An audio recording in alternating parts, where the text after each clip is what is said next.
গুয়াগা একজন টোটো নিয়ে বের হয়েছে, আর টোটোর আগে একজন আপনার বাইক নিয়ে বের হয়েছে। টোটোওয়ালা বাইককে যদি ধরার জন্য বের হয়, তাহলে টোটোওয়ালা বাইকওয়ালাকে মোটরসাইকেলওয়ালাকে ধরতে পারবে? জি বন্ধু আমার, বেরাদারান ইসলাম মুসলমান, বর্তমানের মানুষের বয়স হচ্ছে 50 থেকে কোনো মতো টেনে টুনে 80, আর ই টাকলার ভ্যাকসিন করার পরে 80ও আর যায় না। জি, মুড়িতে যত জান আছে বর্তমানে মানুষে তত জান নাই।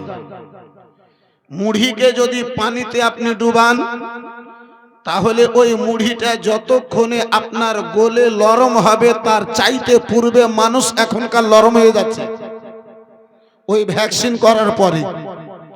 বন্ধু আমার, বেরাদারান ইসলাম মুসলমান, আমাদের বয়স 50 বছর 80 বছর। অন্য অন্য নবীগণদেরকে আল্লাহ হায়াত দিয়েছিল, উম্মতদেরকে হায়াত দিয়েছিল, কাউকে 2000 বছর, কাউকে 4000 বছর, কাউকে 1000 বছর, কাউকে 500টা বছর। নবী আমার আল্লাহর নিকটে আরজ করেন, মাওলা হে রব্বে কাদির, সকল নবী গণদের উম্মত গণেরা জান্নাতে যাবে। কেন? যার ইবাদত বেশি হবে সেই আল্লাহর প্রিয় বেশি হবে।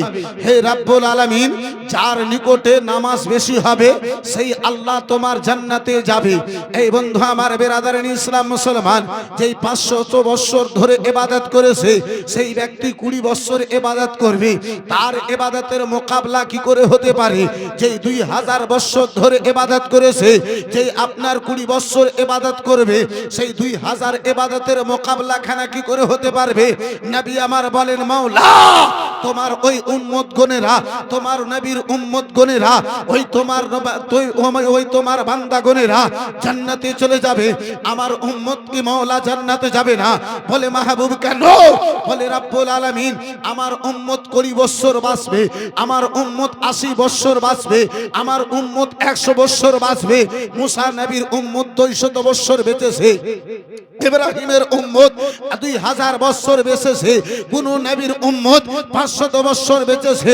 রব্বুল আলামিন বলেন, হে মুস্তাফা, হে প্রিয় বাবা মাহবুব আমার, হে মাহবুব আমার, আমি তোমার ওসিলায়, আমি তোমার রাজামন্দিতে, আমি আমার বান্দাদেরকে তোমার মধ্যে একখানা রাত্রি দিয়েছি।